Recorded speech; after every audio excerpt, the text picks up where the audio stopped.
India's economy under Modi. The Modi government followed an economic model focused on privatization and market liberalization. It opened several sectors, such as defense and railways, to greater foreign investment.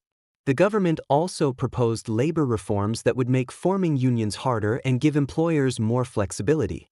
These plans faced strong resistance, leading to a major nationwide strike in September 2015 by 11 labor unions, including one linked to the BJP. Spending on social welfare decreased sharply during Modi's first years in office. Funds for poverty reduction, health, education, and children's programs were cut, while corporate taxes were lowered and the wealth tax was removed. At the same time, investment in transportation infrastructure rose significantly, showing the government's focus on development over welfare. In 2014, Modi launched the Make in India initiative to boost manufacturing by attracting foreign companies. Supporters praised its ambition, but critics said it would increase foreign dominance in Indian markets. The government also attempted to pass a land reform bill allowing farmland to be taken without farmers' consent, but it failed after strong opposition. A major success, however, was the introduction of the Goods and Services Tax, GST, in 2017, which replaced numerous taxes and simplified the system. One of the most controversial decisions came in November 2016, when Modi demonetized 500 Indian rupees and 1,000 Indian rupees notes to fight corruption and black money. The sudden move caused cash shortages, long queues, and protests across the country. It also led to job losses and slowed economic growth, although digital payments and tax filings increased afterward. Overall, India's economic growth slowed under Modi compared to the previous government. Unemployment reached a 45-year high, and income inequality widened. GDP growth fell from over 7% under the earlier administration to about 5.5% during Modi's first 8 years. The economy contracted sharply during the COVID-19 pandemic, but was expected to rebound the following year. Healthcare and sanitation under Modi. In his first years as Prime Minister, Modi reduced central government spending on healthcare and shifted focus toward private providers. In 2015, the government introduced the new health policy, which did not increase overall healthcare funding and emphasized private healthcare over public health programs.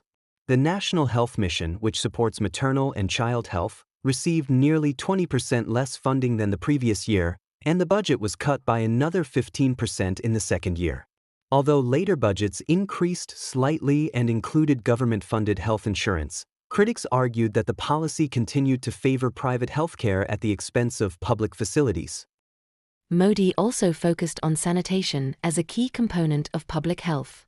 On October 2, 2014, he launched the Swachh Bharat Mission, Clean India, aiming to eliminate open defecation and manual scavenging within 5 years. Millions of toilets were constructed, and sewage treatment plants were planned.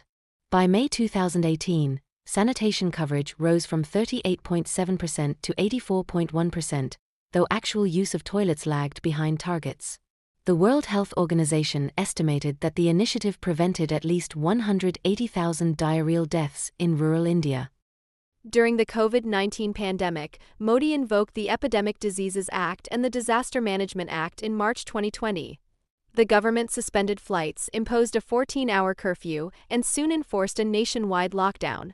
Restrictions were gradually lifted by November 2020. The second wave in 2021 was far more severe, causing shortages of vaccines, hospital beds, and oxygen. India began vaccinating in January 2021 and, by January 2022, had administered approximately 1.7 billion doses, fully vaccinating over 720 million people. The World Health Organization estimated 4.7 million COVID-related deaths in India, mostly during the second wave, though the government rejected this figure. Foreign policy. Foreign policy played a minor role in Modi's election campaigns, but once in office, he focused on strengthening economic ties, regional security, and international relations. Continuing the multi-alignment approach of the previous government, Modi promoted initiatives like Make in India and Digital India to attract foreign investment, particularly from East Asia, while also improving relations with Middle Eastern nations and Israel. Relations with the United States improved significantly after Modi became Prime Minister. Despite having been denied a S visa in 2005 due to his human rights record as Gujarat's Chief Minister, Modi developed strong ties with both the Obama and Trump administrations. Early in his term, he made visits to several countries, attended summits such as BRICS, ASEAN, and G20, and visited Nepal, promising $1 billion in aid. His visits to the USA strengthened diplomatic and trade relations. Modi's government advanced long-standing policies such as the India-Bangladesh Land Exchange Agreement and revived the Look East policy, as the Act East policy, focusing on trade and connectivity with East and Southeast Asia. India signed agreements to improve links with Myanmar, pledged $900 million in aid to Afghanistan, and cultivated closer relations with Russia, particularly with President Vladimir Putin. China-India relations, however, worsened after the 2020 border skirmishes. India hosted the 2023 G20 Summit in New Delhi, during which the African Union joined as a permanent member. Modi highlighted a human-centric agenda, focusing on climate change, debt restructuring for the Global South, and cryptocurrency regulation. However, the government faced criticism for displacing marginalized communities during preparations for the summit. His defense policy. Under Narendra Modi, India's military spending increased in absolute terms, but fell as a share of GDP and when adjusted for inflation. A large portion of the budget went to personnel costs, limiting funds available for modernization. To strengthen defense capabilities, Modi launched initiatives to modernize the armed forces and streamline procurement. As part of the Atmanirbhar Bharat campaign, India promoted indigenous defense manufacturing and implemented recommendations from the Shakatkar Committee to improve efficiency.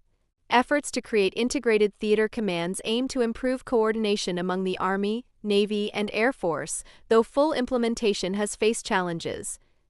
Modi has consistently taken a hard line on Pakistan, calling it an exporter of terrorism. The government conducted military actions such as the 2016 surgical strikes in Azad Kashmir and airstrikes in 2019, though independent analysts questioned the reported scale and casualties. Cross-border skirmishes and other incidents, including the loss of Indian personnel due to friendly fire, also occurred. India's relations with China saw heightened tensions, particularly along the disputed border in Ladakh and Sikkim. Skirmishes in 2020 and 2021 prompted talks, but Modi faced criticism for perceived inaction regarding territorial concessions. At the same time, India strengthened ties with Russia. In December 2021, Modi and President Vladimir Putin extended military technical cooperation, including the purchase of the S-400 missile system. India maintained neutrality during Russia's 2022 invasion of Ukraine while conducting Operation Ganga, evacuating over 19,000 Indian citizens from Ukraine and neighboring countries.